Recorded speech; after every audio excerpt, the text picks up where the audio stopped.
¿Qué tal? ¿Cómo están? Gracias por sumarse a esta, la última reunión del ciclo de finanzas y fiscalidad, de, de este ciclo que justamente llevamos adelante con el Club de Finanzas de la UCEMA y con la Universidad del SEMA. Esta vez, aparte de ser el último ciclo y estar muy contentos de que se terminen los ciclos por 2023, cerramos fuerte y alto con Trust Issues, Trust como vehículos de inversión. Para esto trajimos a Juan Aricio. Juan es contador público primero y después abogado. Es Master of Laws en International Law de la Universidad de Miami y está cursando, ¿o ya terminaste? Cursando Cursando. el Master of Laws en Taxation también en la Universidad de Miami. Es titular del estudio Juan Aricio y Asociados y es cordobés, como se van a dar cuenta después. Así que eso. No sé, cualquier cosa más agregarle a Juan, pero. eh, y es asesor tributario internacional. Ese es por ahí el punto importante y por qué también es citado al respecto. Es un webinar de 1 hora. O sea, no se agotan todos los temas en 1 hora. Esto es una serie de disparadores para empezar a entender que existe esta figura, cómo funciona, cuáles son los efectos fiscales. Eh, Nada, obviamente tienen la posibilidad de consultar lo que quieran, consultarnos después del webinar.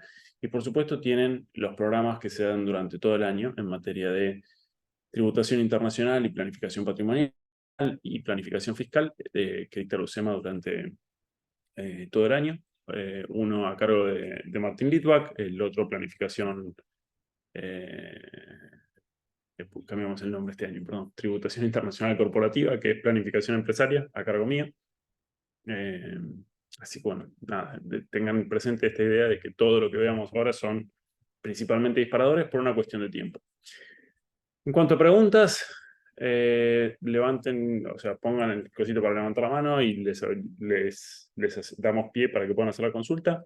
Idealmente, de todas formas, háganlas por escrito. Ahí yo voy manejando el chat, Juan, te leo lo que surja en su momento.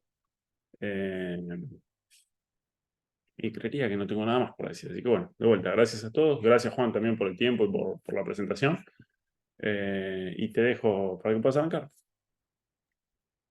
Bueno, buenas tardes, buenas noches a todos. Gracias por estar. Y bueno, todo me dejaste para el último de las charlas. Así que vamos a ver si la gente está con energía para escuchar. Para cerrar fuerte, para cerrar Bien. con acá. Bueno, paso entonces a presentar pantalla. Si, si lo ven. ¿Se ve? Sí, sí, sí, se ve. Esperen que, pero un segundo porque no compartí lo que tenía que compartir. Bueno, pero se veía. Sí, pero no me dejaba avanzar.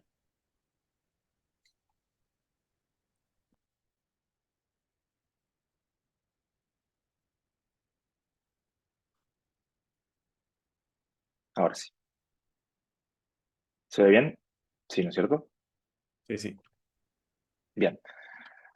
Bueno, como decía Tommy, tenemos 1 hora. La idea de hoy es tratar de abordar quizás los principales disparadores y los temas que tienen más sentido a la hora de pensar en la figura del trust, la aplicación y la identificación también de este tipo de forma de planificación y estructuración en Argentina, el reconocimiento que se le ha dado hasta ahora, quizás también ver la analogía, si se puede hacer o no, con la figura de fideicomiso en Argentina, ¿sí?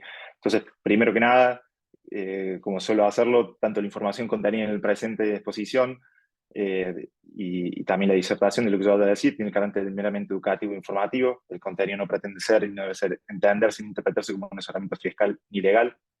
Se han realizado todos los esfuerzos posibles para asegurar que la información proporcionada sea precisa, sin perjuicio de ello, da la dinámica en el dictado y o modificación de las normas. Puede ser probable que el contenido de vigencia alguna de las mencionadas en el presente pueda haberse visto alterado o se altere en el futuro. Como dijo Tommy, soy contador de obra argentino, con matrícula para ejercer en Argentina, y en caso de búsqueda de asesoramiento profesional, cada cual deberá consultar con un profesional debiante matriculado en la jurisdicción pertinente. Bueno, dicho este pequeño disclaimer, la idea de hoy entonces es tratar de de revisar entonces la figura de fideicomisos, pero su analogía con los trusts, la distinción legal de ambos, ver cuál es el reconocimiento fiscal que a los trusts se le ha dado en la normativa argentina, y concretamente por una cuestión de que el trust americano, es decir, el de Estados Unidos, en el cual me siento más cómodo y el que más conocimiento tengo, voy a hacer hincapié en eso, sin perjuicio de que el trust, ya vamos a ver, que es una figura global presente en muchas jurisdicciones, conocimiento del derecho anglosajón, con lo cual bueno, cada jurisdicción tiene su propia norma, más allá de las semejanzas que pueda haber a nivel general. ¿Sí? Vamos a ver cómo se utiliza o qué cuestiones hay que tener en cuenta a la hora de considerarlo como una herramienta de inversión y bueno, vamos a revisar algunas conclusiones. ¿Sí? Entonces, en primer lugar, como algunos sabrán o como otros no, en Argentina en su momento no se había definido, ¿sí?, la figura propiamente de fideicomiso, sino cuando en el Código Civil de Vélez Sarsfield se había definido la figura del dominio fiduciario imperfecto, pero no se hacía mención a la figura de fideicomiso per se. Fue recién con la ley de 24.441, dictada en 1995, en donde efectivamente se reguló, ¿sí?, que hoy esa ley está parcialmente derogada. ¿Y hoy por qué? Porque se derogó básicamente por la vigencia del Código Civil Comercial de la Nación, dictado en el 2015, en donde se regula específicamente el fideicomiso desde el artículo 1666 en adelante. Bien, con lo cual hoy hay una norma a nivel nacional en Argentina que es la que regula la figura de fideicomiso. Si hacemos la comparación con la figura de los trusts, como recién dije, es una figura que nace en el derecho anglosajón, especialmente en Inglaterra, y luego los distintos países con este derecho lo fueron asimilando y fueron modificando algunas cuestiones. Y la regulación entonces va a depender de cada jurisdicción. ¿Sí? En Estados Unidos, fíjense ahí yo les mencioné algunos articulados o algunos estatutos que son los que regulan esta figura, como verán, bastante más complejo que en Argentina, donde tenemos una sola ley, pero en Estados Unidos tenemos básicamente a nivel federal distintos tipos de códigos, ¿sí?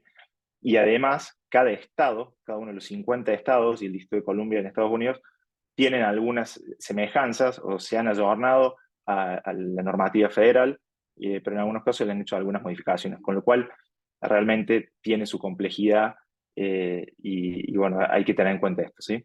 Esto siempre desde el punto de vista legal. Ya vamos a ver cuál es el reconocimiento que se le da fiscalmente a esta figura. ¿Bien? Cuando analizamos entonces las figuras, vamos a ver que en Argentina puntualmente, como todos sabremos, los fideicomisos principalmente se usan para el desarrollo de negocios, ¿sí?, como también instituto de garantía, y también, pero en menor medida, como instrumento para una planificación patrimonial, ¿sí?, como una administración y planificación sucesoria. Eh, pero en cambio los trusts, ¿sí?, se usan justamente al revés. Gran parte de las personas lo usa como un vehículo para canalizar inversiones, pero siempre pensando en la protección patrimonial que el trust otorga. ¿Sí? Obviamente hay una tendencia, ¿sí?, ya sea en Argentina, para utilizar cada vez más estos fideicomisos de administración y planificación sucesoria, como también en Estados Unidos para utilizar lo que se llama business trust.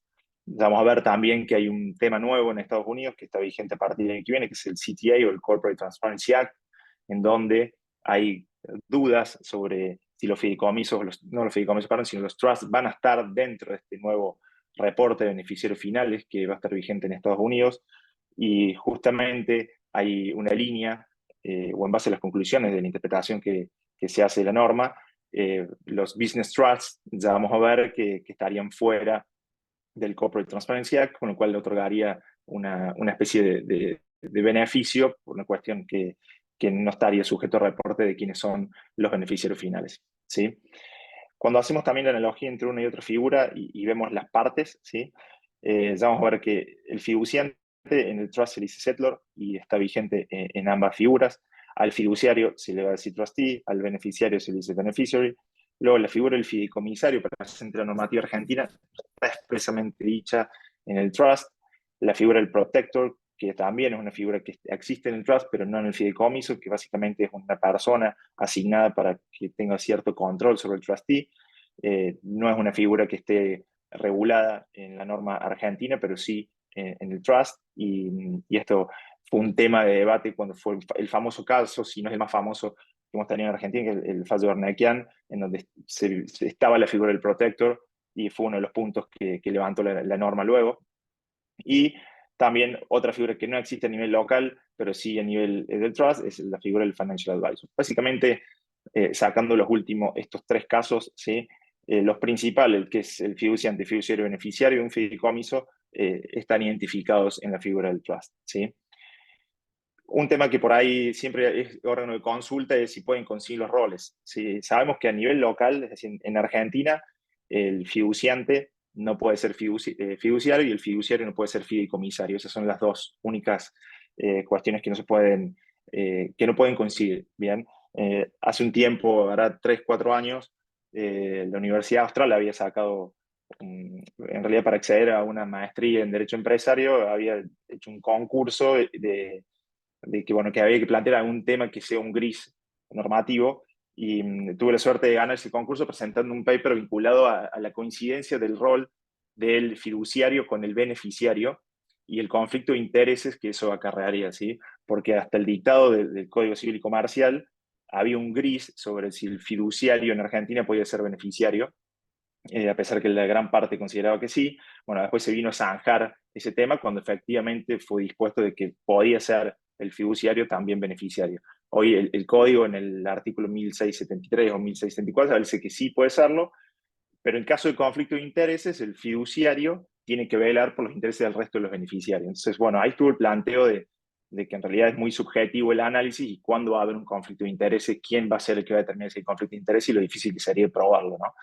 Bueno, más allá de que hoy se puede hacer esta figura, cuando vemos la figura del trust, también puede haber coincidencia de roles, pero ya vamos a ver que cuando uno analiza la figura del trust y quiénes son, quién es el trustee, quién es el settlor, quién es el beneficiario, básicamente no solamente los tenemos que basar en la norma de la jurisdicción en la cual se está creando el trust, siempre que tenemos un segundo ojo puesto sobre la norma argentina y lo que dice la norma argentina.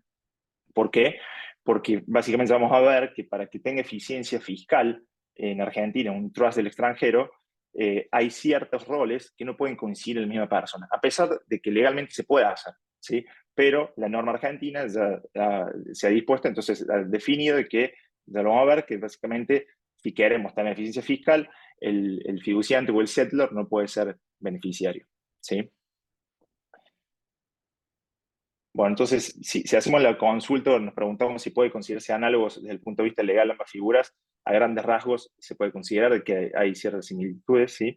En ambos casos se necesita un fiduciante, settlor, que transmita uno o más activos a un tercero, ¿sí? Que será el fiduciario o el trustee, en carácter de fiducia para que su administración para su administración y control en pos de los beneficiarios o beneficiarios, ¿sí?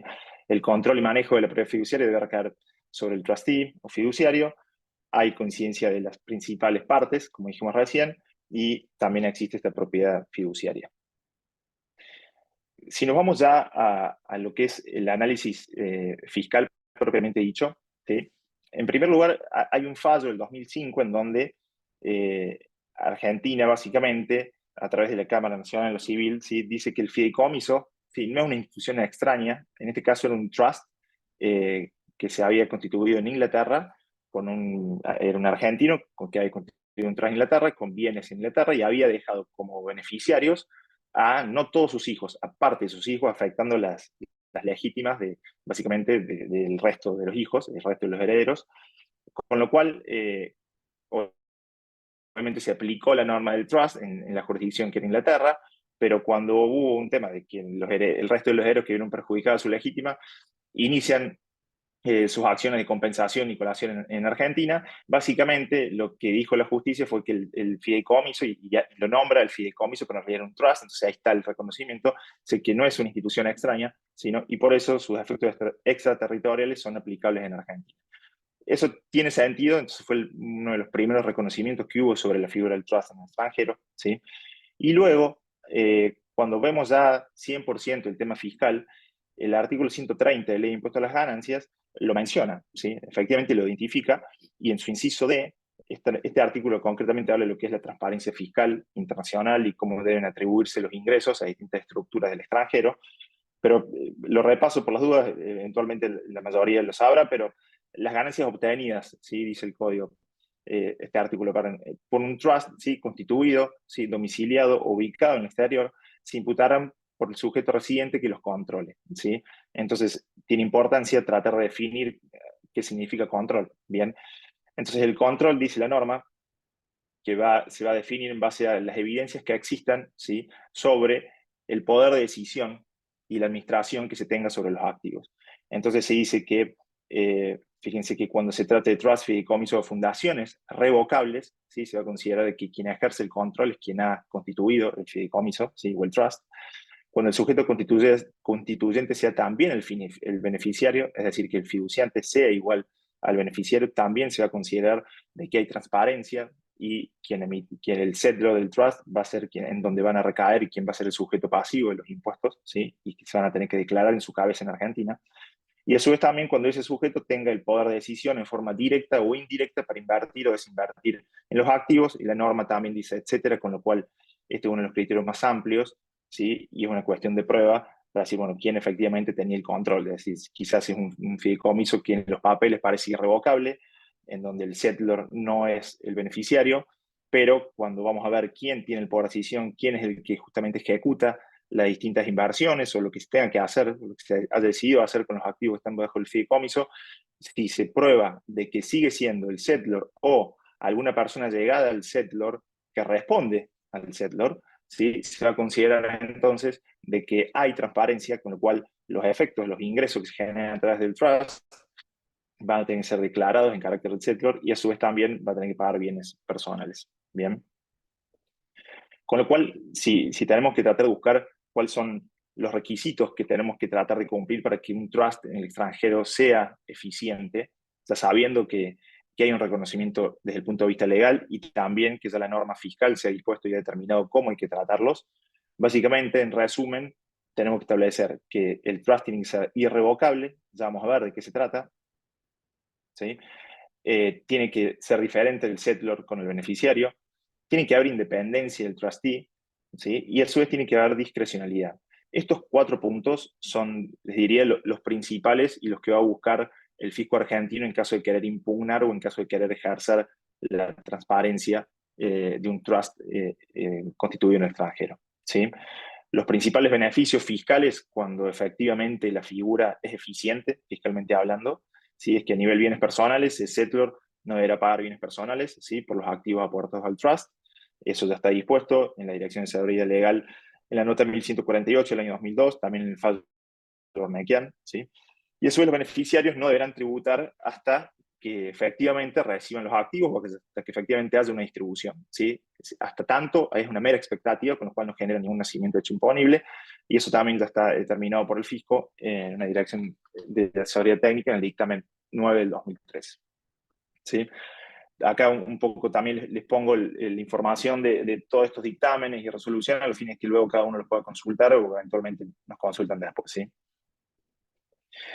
Entonces, ya entrando en lo que es el trust propiamente dicho, un poco cuando uno se sienta con una persona que quiere elaborar un trust, hay ciertas preguntas o cuestiones que se tienen que poner sobre la mesa para ver si efectivamente tiene sentido o no involucrarse o inmiscuirse en este tema. Bien, una de las cuestiones principales es la residencia fiscal del settlor y de los beneficiarios.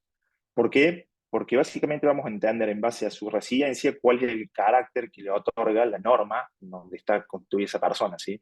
Entonces, si tenemos un residente fiscal argentino que quiere constituir un trust en el extranjero, en base a lo que acabamos de ver, justamente ya sabemos el tratamiento y los condicionamientos que tenemos que cumplir para que sea eficiente fiscalmente. Pero esta norma, las normas argentinas claramente son propias de Argentina. Entonces, si tenemos una persona que no tiene residencia fiscal argentina, tiene residencia fiscal uruguaya, chilena, o del país que fuera, que igualmente quieran iniciar un trust, bueno, efectivamente habrá que analizar cuál es la normativa local a los fines de ver qué requisitos tenemos que cumplir para que sea eficiente. Lo mismo con los beneficiarios, porque ya vamos a ver que hay ciertos trusts que pueden tener una incidencia fiscal en donde se constituye el trust, y los beneficiarios obviamente también van, en base a la norma de su país de residencia fiscal, van a tener un impacto tributario distinto unos con otros, ¿sí? También hay que analizar cuáles son los objetivos buscados por el settlor. Como recién decíamos, el trust se puede constituir para distintos fines. Puede ser que debajo del trust la idea sea solamente una protección patrimonial, puede ser que sea tener negocios, ¿sí? Puede ser también de que el único fin que se busca es el fin sucesorio, es decir, ordenar cierta sucesión para evitar ciertos costos asociados a cada sucesión. A su vez también se puede prever en un trust de que continúe la figura del trust luego de fallecido el settlor. También se pueden establecer pagos parciales durante la vida del settlor. Bien, entonces, claramente cada persona es un mundo distinto y hay que analizar bien cuáles son sus objetivos para ver si tiene sentido o no esta figura y si tiene sentido, cómo hay que encararla, básicamente. Luego también va a ser importante la ubicación de los activos que se quieran poner bajo el trust, ¿sí?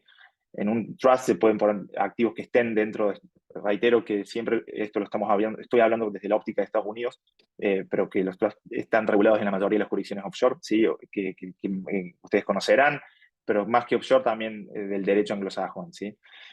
Entonces, sabemos que se pueden incorporar activos americanos como no americanos. Los activos americanos van a tener una incidencia fiscal. En realidad hay que ponerse a pensar sobre ciertos impuestos que no recaen sobre activos que no están dentro de Estados Unidos. Puede ser, por ejemplo, impuesto a la herencia, gift tax, que es un impuesto similar que aplicaría para ciertos casos y para otros casos no, ¿sí?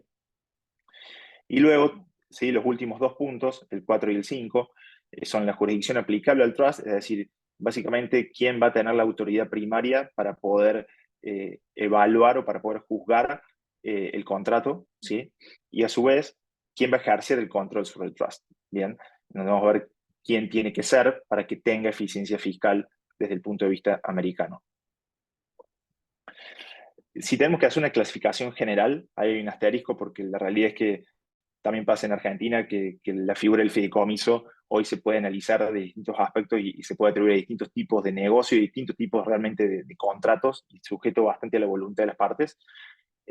También así funciona con los trusts, con lo cual quizás lo más importante, la categoría más relevante a los fines de hoy es pensar en la figura revocable versus irrevocable, discrecional o no discrecional, grantor and non-grantor, que también lo vamos a ver, y después lo que son foreign trust o domestic trust en base a la norma americana. Entonces, si recuerdan, cuando vimos uno de los principales requisitos en las slides anteriores, en base a la norma argentina, es que el trust, para ser eficiente fiscalmente y considerarse como tal, en Argentina tiene que ser irrevocable. Eso quiere decir de que realmente haya un desprendimiento de los bienes por parte del settlor, ¿sí? Y que no tenga potestad para poder recibir nuevamente esos activos, ¿sí? O dejar sin efecto el trust, ¿sí? Quizás nosotros como latinos estamos bastante, o somos reacios a pensar en esta estructura de irrevocabilidad por lo que implica el desapoderamiento de los bienes. Y decir, bueno, de repente tengo un bien y ahora le tengo que ceder un tercero para que ese tercero lo administre en pos de lo que yo quiero organizar para los beneficiarios. Está bien, tengo bastantes beneficios fiscales, pero ¿qué pasa con ese desapoderamiento? Y obviamente nos genera inquietud y no nos hace estar 100% tranquilos. Entonces vamos a ver que hay figuras como para tratar de mantener esa tranquilidad y son legales 100%, pero hay que armarlo bien para que sean eficientes desde el punto de vista tributario en Argentina, ¿sí? Pero básicamente lo que exige la norma argentina es que el trazo sea irrevocable.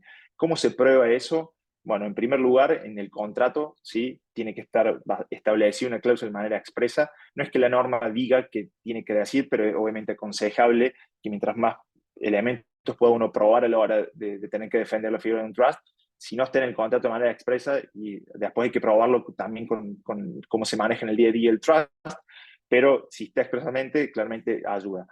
Pero la realidad es que al final del día, lo que va a importar es que en el día a día quien toma las decisiones sobre el manejo de los activos y los resultados, las distribuciones, realmente sea una persona que sea independiente al settlor y que esa independencia y esa discrecionalidad se pueda probar. Y hablando justamente de discrecionalidad, la segunda clasificación es justamente cuando un trust es discrecional o no.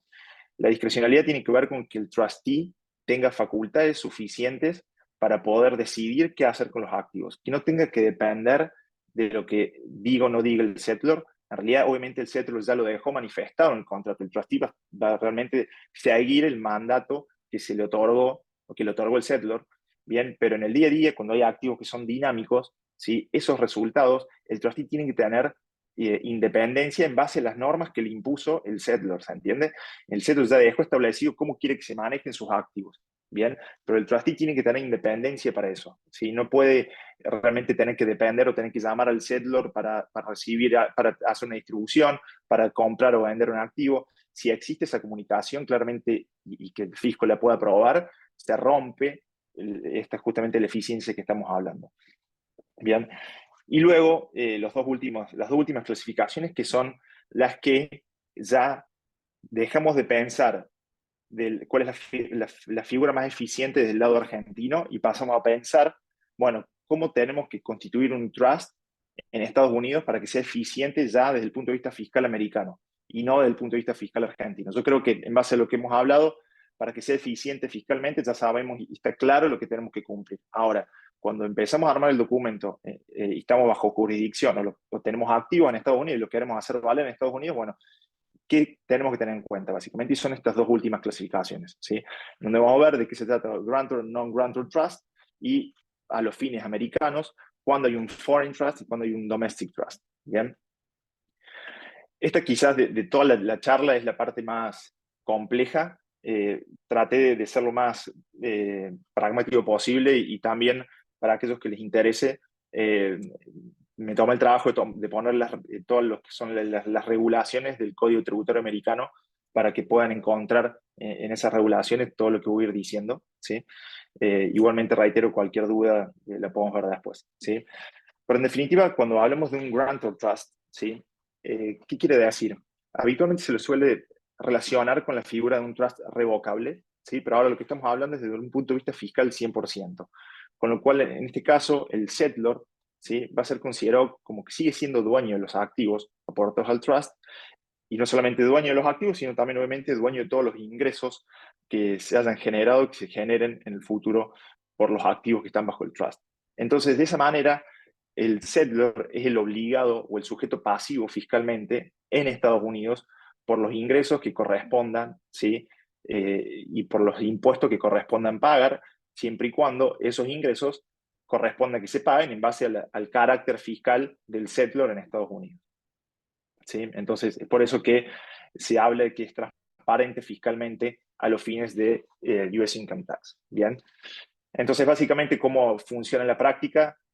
Cuando llega a fin de año, todos los ingresos o cualquier ingreso, ganancia de capital generada por los activos aportados al trust van a ser atribuidos al settlor, no van a ser atribuidos al trust. O sea, en este caso, el trust no es una entidad separada, con lo cual no tiene que tributar ni reportar ningún tipo de cuestión en Estados Unidos, ni tampoco los beneficiarios. A pesar de que haya distribuciones a los beneficiarios no son los que, mientras el settlor esté vivo, mientras se mantenga esta figura, tengan que pagar impuestos, ¿sí? Quien paga impuestos en Estados Unidos va a ser un grantor trust, ¿sí? Es esencial el carácter fiscal del settlor, ¿sí? Porque si el settlor, esto significa non-resident alien, es decir, que no sea un residente fiscal americano, como ya hemos visto, bueno, en oportunidades anteriores, pero entiendo que gran parte sabrá que el carácter o el criterio que se utiliza a la hora de definir a un residente americano es totalmente distinto cuando estamos hablando de un no residente americano. Cuando estamos hablando de un no residente americano, aplican las disposiciones del artículo 861 en adelante del Código Tributario Americano, con lo cual está el criterio de lo que es US source o non-US source, con lo cual ahí hay que analizar, bueno, qué tipo de actividad estamos analizando, ¿sí? O qué está desarrollando el trust y cuál es el factor determinante para que a través de esa actividad se genere algún impuesto para pagar en Estados Unidos. Entonces, ese análisis existe cuando estamos hablando de un no residente americano. Si estamos hablando de un residente americano, claramente ahí el criterio que se aplica es el criterio de renta mundial o el worldwide income, se le dice, que es decir, bueno, por todo tipo de ingreso y por todo tipo de actividad se van a tener que pagar impuestos en Estados Unidos. ¿Bien? Entonces, básicamente, el Grantor Trust aplica de esta manera, es transparente, ya va a llegar fin de año y va a tener que tributar la persona física, settlor, ¿sí? Por los ingresos que ha tenido, veremos si es de fuente americana o no. Y luego también, cuando aplique esta figura, cuando el settlor posea directamente el poder unilateral sobre los activos del trust y los ingresos que se generen, o a través de un tercero, ¿sí? Relacionado o subordinado, que tenga el poder también de revocar el trust o de devolver los activos al trust, ¿sí? Tema importante cuando en estos casos, en este tipo de trust, como no se considera que hay desapoderamiento, ¿sí? No tenemos que pensar en algunos impuestos que sí existen en Estados Unidos adicionales a lo que son impuestos, lo que sería income tax o capital gains, que son los impuestos que les diría principales o básicos en Estados Unidos, que serían las analogías a impuestos a las ganancias o hoy el impuesto cedular que existe en Argentina. Eh, Además, también tenemos que tener en cuenta lo que es el impuesto a la herencia o gift tax, que es las disposiciones gratuitas que se hacen de activos. Entonces, habrá que analizar también cuál es la calidad de residente o no que tiene esa persona y, a su vez, de qué tipo de activo estamos hablando cuando se aporta en este tipo de trust, ¿sí?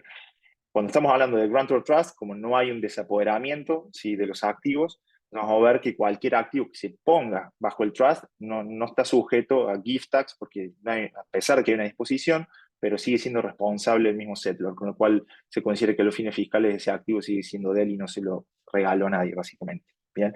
Y a nivel impuesto a la herencia, ya vamos a ver que no hay ningún cambio, en realidad, si tengo un grantor trust, porque como no hay desapoderamiento, si antes estaba sujeto a impuesto a la herencia, puede seguir estando sujeto a impuesto a la herencia, y si no lo estaba, no lo va a estar, ¿sí? Cuando hablamos de un non-grantor trust, básicamente el concepto contrario, en donde ya el settlor no es considerado el sujeto pasivo de los impuestos, sino que quien tiene que ya empezar a reportar los ingresos va a ser el trust como una entidad separada, ¿sí? Eso está regulado en la sección 642 del código y las regulaciones, y básicamente aquí sí se considera que hay un desapoderamiento tanto de los activos como de los ingresos generados, ¿sí? Y el responsable fiscal entonces pasa a ser el trust. Y una vez que haya distribuciones por parte del trust, esas distribuciones sí van a afectar a los beneficiarios y los beneficiarios van a tener entonces que hacer el reporte de esos ingresos y habrá que analizar cuál es la residencia fiscal de los beneficiarios para entonces definir cuál es el impacto final y saber desde el punto de vista de Estados Unidos cómo se tiene que declarar ese ingreso en cabeza de ellos, ¿sí? Entonces, esta es la distinción, la primera gran distinción desde el punto de vista fiscal en Estados Unidos. ¿Sí? Reitero que estas dos últimas clasificaciones son para eso, para, bueno, una vez que decidimos armar un trust, bueno, ¿qué tenemos que cumplir? ¿Dónde nos tenemos que enfocar a los fines de poder ser eficientes en Estados Unidos? La segunda gran clasificación es cuando consideramos un foreign trust o domestic trust. Les diría que esta es una de las principales. ¿Sí? ¿Por qué? Porque muchas veces es muy conveniente, en base a este criterio que vimos antes, del criterio de la fuente o US Source, que rige para los no residentes, tratar de mantener esa misma línea en el trust. ¿Sí? Es decir, que el trust sea considerado como un ente no residente, fiscalmente hablando, en Estados Unidos, a los fines de que toda la actividad que esté por debajo del trust tenga los beneficios que pueden tener los no residentes, ¿sí? A la hora de pensar en cualquier tipo de activo, ya sea que el trust tenga un inmueble, ya sea que el trust tenga una cuenta bancaria con inversiones financieras, ¿sí? Si no lo consideramos como foreign, va a ser un trust doméstico, y el trust doméstico, vamos a ver que es como si estuviésemos hablando de un residente fiscal americano, con lo cual le va a aplicar el criterio global de worldwide income, y además las alícuotas que se le aplican son distintas, porque no son el income tax que aplica para una persona física, sino que cambia realmente el criterio, y ya lo vamos a repasar, ¿sí? Entonces, ¿qué tenemos que tener en cuenta a la hora de tratar de considerar que un trust sea un foreign trust en Estados Unidos? Y básicamente, hay una norma que siempre aconsejo leer y saberla con mucha claridad para los que ejercen, los que están vinculados con lo que está pasando en el mundo en Estados Unidos a nivel normativa fiscal, que es la sección 7701 y las regulaciones, ¿sí? Que son básicamente las que definen los principales conceptos, por lo menos los más importantes, que son los que uno tiene que saber como para poder encarar después todo el resto del código. Y básicamente, en este caso, establece que para que un trust sea considerado foreign trust, hay dos tests que alguno de esos dos tests tiene que fallar, ¿sí? Para que no sean considerados domestic trust. O dicho de otra manera, para que haya un domestic trust, sí o sí se tienen que cumplir con dos tests. ¿Cuáles son estos dos tests o dos pruebas? La primera se denomina core test y la segunda se denomina control test. Básicamente, la primera, que dice que cuando hay un trust, ¿sí?, cuya jurisdicción y competencia aplicable es la americana, ¿sí?, ya sea de alguno de los 50 estados, del del Distrito de Columbia, se va a cumplir este control. Entonces, por ejemplo, cuando hay un trust que está constituido en alguno de los estados que por ahí la norma estatal de trust es más fuerte en cuanto a confidencialidad y privacidad, puede ser Delaware, puede ser South Dakota, puede ser Wyoming, puede ser Nevada, son quizás las jurisdicciones más utilizadas para armar un trust. Cuando uno arma un trust bajo la jurisdicción estatal, básicamente se está cumpliendo este control porque uno en el instrumento lo que hace es establecer que ante cualquier conflicto, cualquier disposición, cualquier control sobre el contrato en sí mismo, va a aplicar la norma a estos estados. Entonces, habitualmente el core test se cumple de esta manera. Distinto es si tengo un trust establecido que se creó en alguna otra jurisdicción, ¿sí? Fuera de Estados Unidos. Bueno, aquí si lo queremos hacer valer en Estados Unidos, lo vamos a poder hacer valer y va a ser automáticamente un foreign trust. ¿Por qué? Porque seguramente ese contrato se va a regir por la norma de otro país y no la norma americana. Bien. Entonces, ¿qué pasa cuando tenemos un trust en cualquier estado de Estados Unidos? ¿Sí? Y queremos hacerlo sujeto a norma americana, porque nos sentimos cómodos con la previsibilidad, con la confianza que da el país y demás, pero a su vez queremos que sea foreign trust y no queremos que sea considerado un domestic trust. Bueno, tenemos que empezar ya en que falle el segundo test, que es el control test. Entonces, ¿qué tiene que pasar para que se cumpla ese test? Básicamente, es cuando haya una o más personas americanas, desde el punto de vista fiscal, que sean resident aliens en Estados Unidos, que tengan el control sustancial sobre el trust, sobre sus activos, sobre sus ingresos, sobre las distribuciones, sobre la decisión de inversión. ¿Sí? No puede haber, y esto lo dice específicamente la norma en una regulación especial que está acá, no puede haber ninguna otra persona que pueda tomar decisiones de tal naturaleza. Entonces, fíjense que es muy taxativo el tema y muy inflexible, con lo cual eso hace que si dentro del contrato del trust hay una persona que no es americana y que tiene algún tipo de poder de decisión sobre alguna de las cuestiones fundamentales del contrato, se falla este test, entonces ya estamos en condiciones de pensar en un foreign trust. ¿Sí? De hecho, en otra regulación, ¿sí? Se establece que cuando haya una persona con el poder de designar o remover al trustee, el control test ya no se cumple.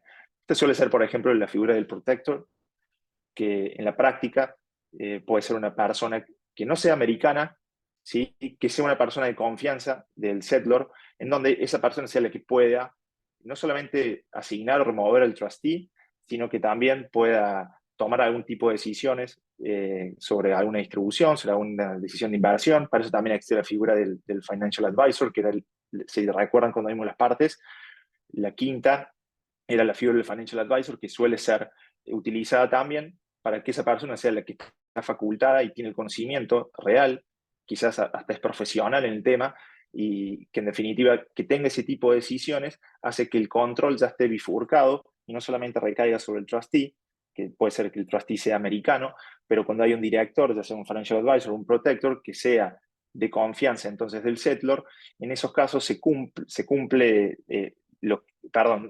el control test, con lo cual estamos hablando de un foreign trust. ¿Sí? Ustedes quizás a esta altura pensarán, bueno, ¿por qué me conviene tanto hacer un foreign trust? Les explico un poco el por qué, quizás se los dije antes, pero creo que lo esencial cuando pensamos en extranjeros invirtiendo o desarrollando negocios en Estados Unidos, ¿sí? Ya sea desde el punto de vista de protección patrimonial, sucesoria, eficiencia fiscal, sea algún tipo de negocio debajo y demás, es tratar de mantener el criterio fiscal que aplique para los no residentes para evitar que haya un worldwide income, ¿sí? Y que podamos usar esto US source y non-US source. Es fundamental esto, ¿sí? Entonces, cuando pensamos en la figura de un foreign trust, tenemos que pensar, bueno, perfecto, si soy eficiente en Estados Unidos al hacerlo para que sea un foreign trust, ¿qué tengo que cumplir para que, si soy argentino, ¿sí? Sea eficiente desde el punto de vista de Argentina? Y ahí tengo que entonces, como hablamos antes, tener el otro ojo puesto en la norma argentina, qué está diciendo Argentina para que el trust sea considerado válido, ¿sí? Entonces, para que sea considerado válido este foreign trust que estoy armando, tiene que ser irrevocable, tiene que haber discrecionalidad por parte del trustee, tiene que haber independencia entre que el settlor no forme parte de la toma de decisiones, ¿sí? Con lo cual, estas cuestiones son las que yo tengo que respetar en un foreign trust. Entonces, como hablamos recién, cuando ya empezamos a ver, bueno, tengo un foreign trust, tiene que ser irrevocable. La figura de la irrevocabilidad se asocia a la figura de non-grantor, porque cuando hablamos de un non-grantor hay un desprendimiento y quien tributa es el trust, ¿sí? Fiscalmente hablando. Entonces ya vamos haciéndonos la idea de que un foreign non-grantor trust son un poco los requisitos que tengo que cumplir para que para también cumplimentar y ser eficiente desde el punto de vista tributario en Argentina. Recuerden entonces que cuando hay un settlor argentino, ¿sí? Que constituye un trust, no importa la jurisdicción, pero que va a estar vigente en Estados Unidos porque tiene actividad en Estados Unidos, porque tiene inmuebles, tiene una cuenta bancaria, etcétera, tenemos que tener esta cuestión de independencia, revocabilidad, discrecionalidad por parte del trustee, ¿sí? Ahora, si hago, yo me encargo de eso, pero después vengo con el contrato del trust y lo pongo el control bajo una persona americana y jurisdicción americana, caigo bajo la figura de domestic trust. Entonces, me voy a loco a fin de año cuando tengo que pagar un montón de impuestos y recae una norma totalmente distinta a la que hubiese aplicado si yo mantenía esos mismos activos bajo figuras que son las alternativas a un trust, que puede ser un LLC, que, bueno, entonces, básicamente, es muy importante siempre tener en cuenta la aplicación de la norma donde se aplica el trust, donde se está constituyendo, y también, obviamente, la de la residencia fiscal del settlor, ¿sí? Entonces, un poco en resumen, ¿sí? De esto que acabo de decir, yo creo que lo principal es tratar entonces de, sabiendo que ya tengo claro qué requisitos tiene que cumplir en Argentina para que el trust sea eficiente fiscalmente de Argentina, pague bienes personales y que los beneficiarios recién cobren cuando tengan algún beneficio, ¿sí? Si estoy ya aplicándolo en Estados Unidos, tengo que hacer que sea foreign trust, ¿sí? Y fíjense las diferencias entre un grantor trust y un non-grantor trust. Sabiendo que Argentina, si quiero cumplir con Argentina, eventualmente me voy a tener que ir por este lado, ¿sí? Por esta columna, ¿bien? Pero acá lo que hice fue preparar un poco el resumen de todas las implicancias que tiene en Estados Unidos. Entonces, si tengo un grantor trust, foreign grantor trust en Estados Unidos, quien tiene que pagar los impuestos a fin de año va a ser el settlor y va a presentar un 1040 NR, que es el formulario que habitualmente se presenta en cualquier cabeza de un no residente, ¿sí? En persona física. Si fuese un non-grantor trust, foreign non-grantor trust, el trust tiene que solicitar su propio Employment Identification Number, que es el EIN, y luego presentar el 1040, ¿bien? En caso de distribuciones, ¿sí? En el caso de un foreign grantor trust, como dijimos recién, el settlor va a seguir informando los ingresos que genera el trust y las distribuciones en caso que los haya. Es importante el compliance de ciertos formularios, ¿sí? El formulario 3520, un formulario específico para cuando hay una persona que recibe alguna donación o alguna propiedad en forma gratuita, hay que cumplimentarlo. El trust también tiene que cumplimentar ciertos compliance de formulario específico, entonces es muy importante para poder respetar y estar en cumplimiento con la norma fiscal que los formularios que se tengan que cumplimentar se completen como corresponde, ¿sí? En el caso de un Foreign Non-Grantor Trust, los beneficiarios van a pagar entonces cada vez que haya alguna distribución y eso donde se va a informar a través del 1040 que presenta el trust vía un K1, que esto es muy parecido cuando se arma un partnership un 1065 y un K1 cada uno de los partners, bueno, esto es parecido, así lo recibirá cada uno de los beneficiarios a las distribuciones, ¿sí? Temas muy importantes que quizás son los principales cuando hablamos de estas figuras, ¿no? Que son state tax y gift tax.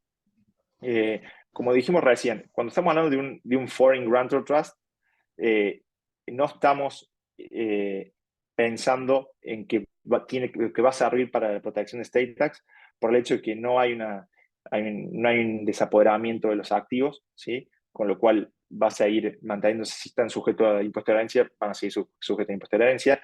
Diferente entonces es cuando tengo un non-grantor trust, en donde sí va a haber protección, ¿sí? Del impuesto de la herencia.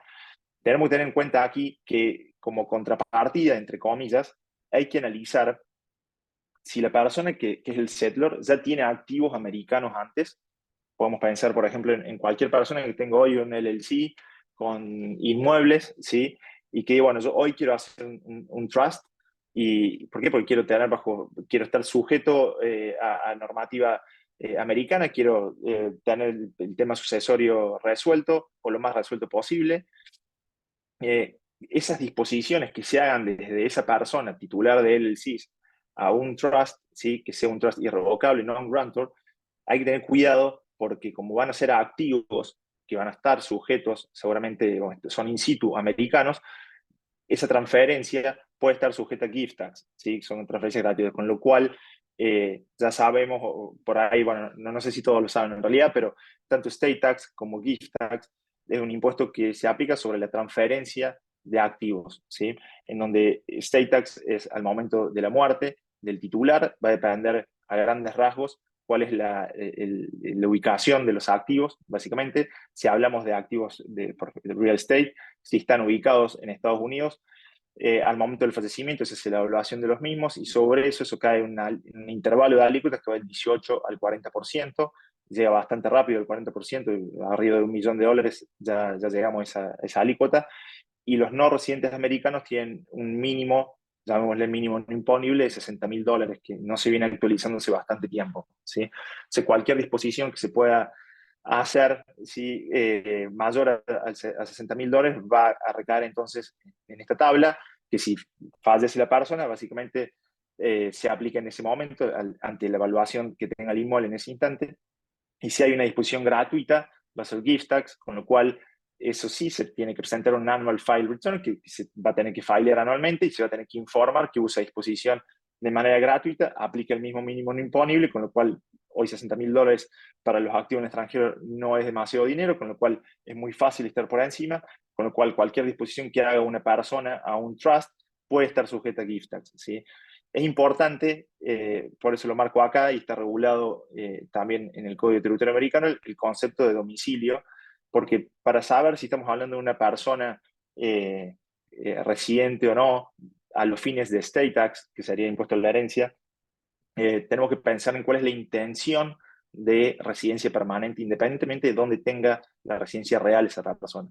El código establece una serie de pautas o requisitos o presunciones, digamos, para valer de que una persona tenga intenciones o no de residir permanentemente, por ejemplo, en Estados Unidos. ¿Por qué esto es importante? Porque básicamente si estamos hablando de una persona que tenía la intención de permanencia permanente en Estados Unidos, esos $60.000 que hablamos recién para un americano hoy son cerca de $13 millones. Entonces cambia totalmente el análisis si es un residente americano o no un residente americano a los fines de impuesto a la herencia, ¿sí? Sacando esto, entonces, sabemos que un non-grantor trust va a darnos protección contra el impuesto a la herencia. Hay que planificarlo bien a los fines de que impacte de la menor manera posible, ¿sí? Y a su vez, en lo que es asset protection, es decir, contra terceros, ¿sí? Que en Argentina estamos acostumbrados a ese velo jurídico que otorga la figura de fideicomiso, ese paraguas jurídico que existe habitualmente. Bueno, aquí tendremos que ver que va a ser bastante débil cuando estamos hablando de un trust donde no hay un desapoderamiento real de los bienes. En cambio, cuando estamos hablando de un foreign non-grantor trust, efectivamente va a haber una protección contra terceros que quieran atacar ese patrimonio, ¿sí?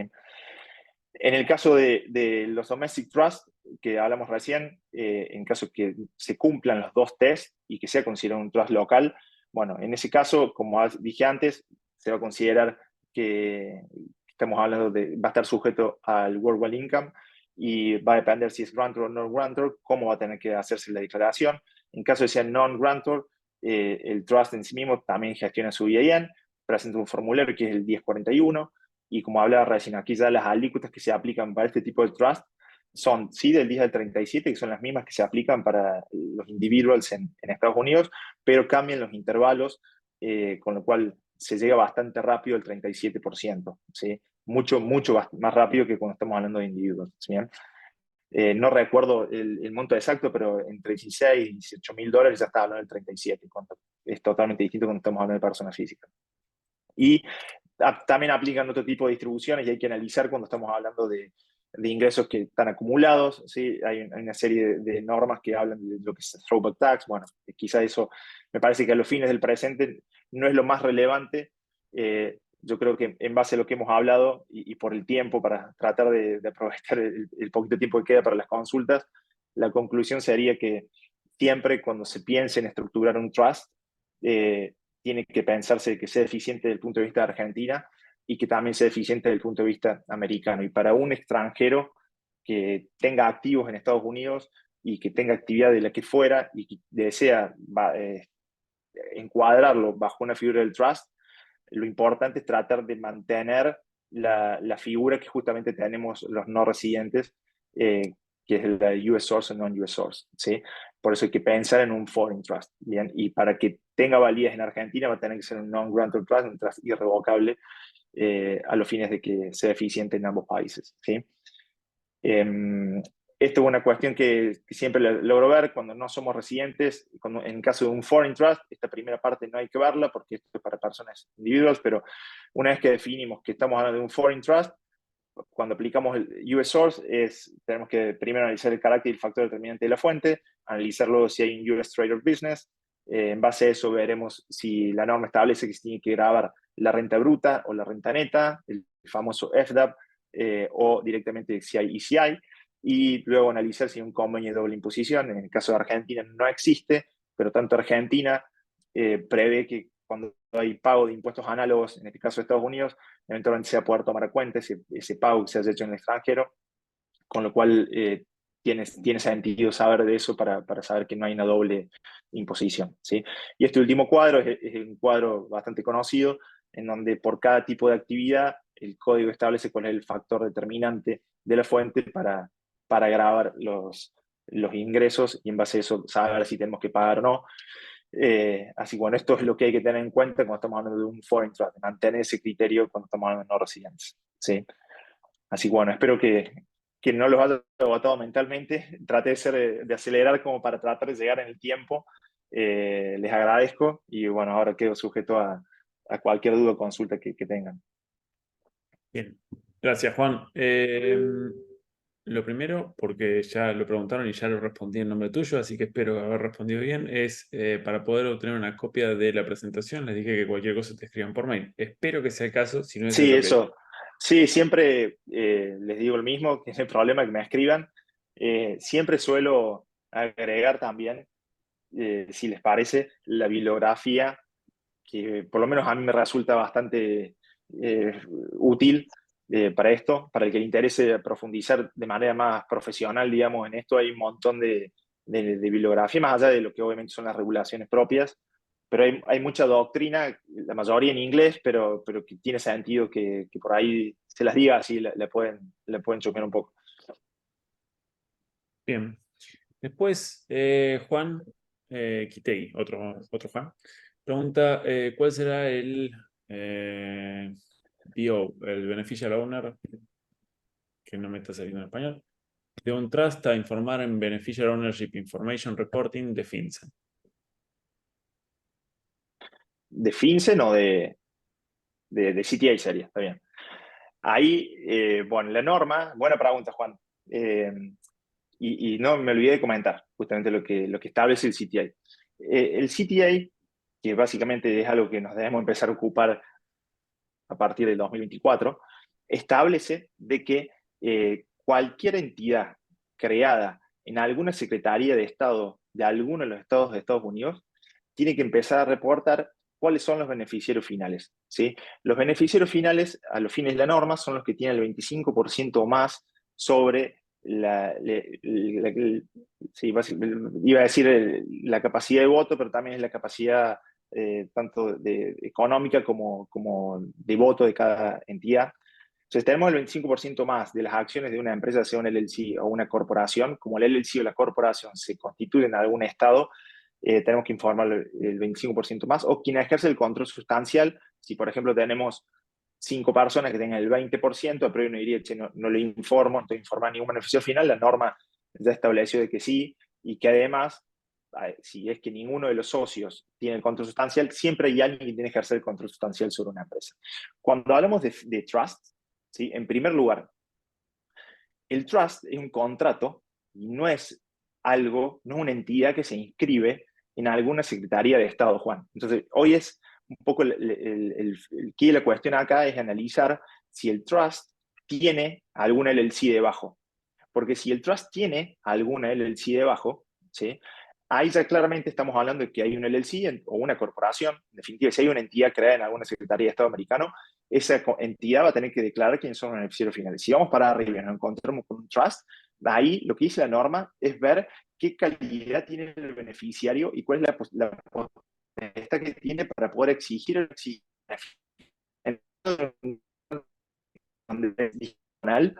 quien se tiene que informar es el trustee, Juan.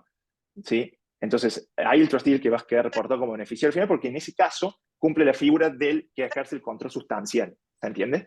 Ahora, si por ejemplo el trust es el dueño directo de un inmueble, por ejemplo, en ese caso, ¿sí? No haría falta que se reporte vía CTA porque no está inscrito en ninguna secretaría de Estado. ¿Se entiende? Entonces, ese es el gran tema que está en debate hoy, o no sé si es el gran tema, pero sí es un tema que decimos, bueno, en definitiva, ¿vamos a tener que reportar los trusts o no vamos a tener que reportar los trusts? ¿Sí?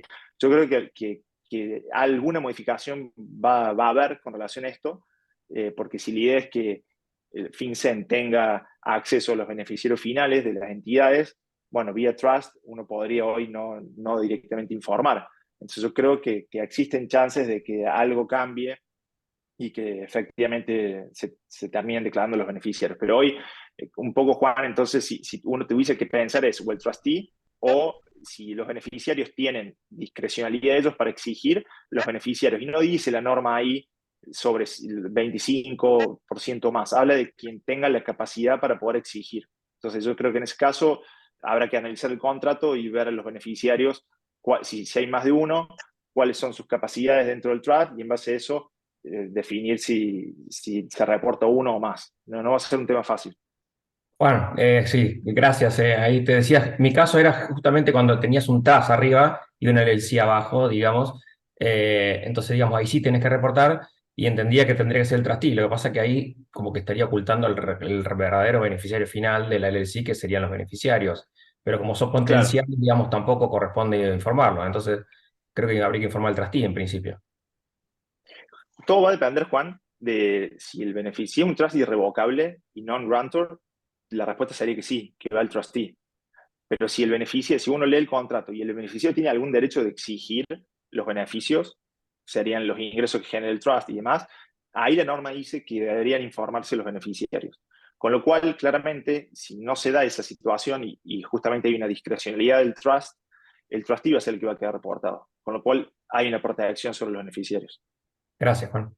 Buenísimo. De nada.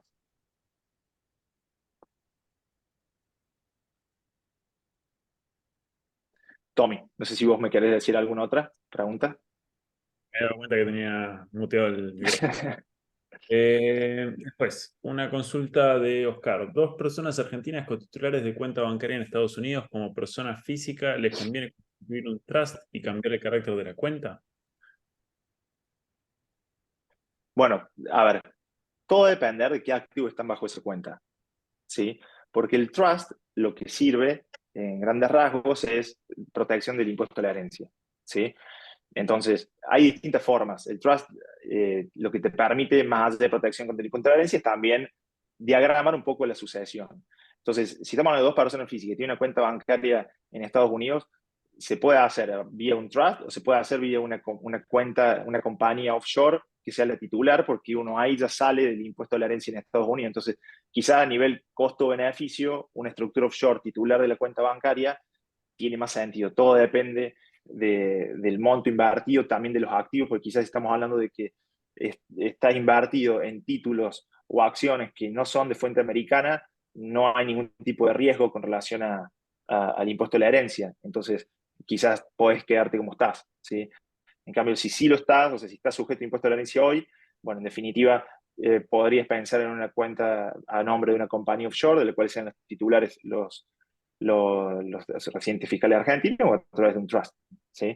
Hay una disposición específica que dice que cuando hay una persona física extranjera titular de una cuenta bancaria en donde hay activos americanos, y los transfiere a un tercero, ya sea una compañía u otra persona, esa transferencia no va a estar sujeta a gift tax.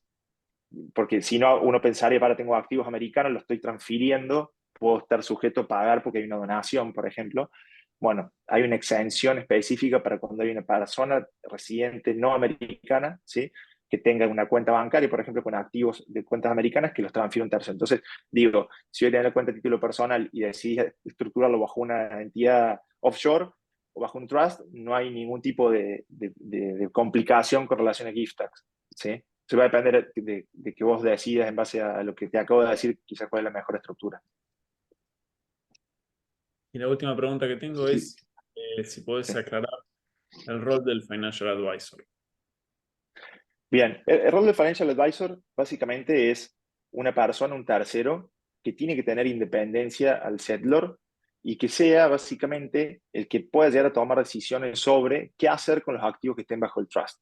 Habitualmente en la práctica suele ser el asesor financiero literal, como suena la palabra, que quizás las personas tienen, y lo mejor para probar la independencia desde el punto de vista argentino, es que sea un profesional, que esa persona se pueda probar de que se dedica a eso, porque si no, si yo pongo a mi hermana como financial advisor, si luego el fisco me quiere de alguna manera impugnar esa figura, yo digo, no, pero pará, yo no tengo independencia porque yo no tomo decisiones, las que toman son el financial advisor y eventualmente el protector. Si van a ver quién es el financial advisor y no se puede probar de que yo le estoy dando indicaciones, ¿sí? Pero que esa persona no es competente para justamente realizar esa actividad, claramente hay una presunción grande, puede llegar de parte del fisco una presunción de que efectivamente no existe esa relación y que de alguna manera está recibiendo indicaciones del settlor por algún otro lado. Entonces, yo recomiendo siempre pensar en figuras que realmente haya independencia y que a su vez sea una persona profesional. ¿Sí? No sé si he respondido o quedó alguna duda. No hay más dudas escritas. Es la oportunidad de quien la tenga de hacer la pregunta en este momento. Bueno, si no, gracias Juan, gracias por el Bueno, tiempo. espero que haya quedado claro. No es un tema fácil, hay mucha regulación, más que nada desde el punto de vista americano, y hay que tener en cuenta varias cuestiones. La idea de hoy era tratar de aclarar lo más que se pueda, y en definitiva, si quedan dudas o consultas que probablemente alguien, cuando las mastique un poco más todo lo que hemos hablado, surjan, bueno, a disposición para lo que haga falta. Bueno. Nada, si no, obviamente desde LinkedIn, el mail de Juan, lo que sea, nos pueden contactar. El año que viene volvemos con una serie de ciclos también, van a ser probablemente no mensuales, pero eh, y ahí lo tendremos a Juan de vuelta en algo seguro, porque se estresa mucho, entonces se lo hacemos a propósito. No estarán así, ¿eh? Para vos, pero yo sí lo hago para ver. Bueno, Eh, gente, Bueno, gracias. Gracias, Juan, también por hablar de esta no, por herramienta. favor. También esa diferenciación clave entre fideicomiso y trust no son lo mismo. A uno lo traduce por ahí rápido para explicarlo como lo mismo, no son lo mismo. Está bueno esas explicaciones. Y bueno, nada, buen fin de semana a todos y de vuelta. Gracias, Juan, por el tiempo. Gracias, Juan. Abrazo. Gracias a todos. Un abrazo. Y ahí veo, Gracias. los Juan Cruz están de moda, no sé por qué será, pero adiós. Hasta luego. Chao, chao.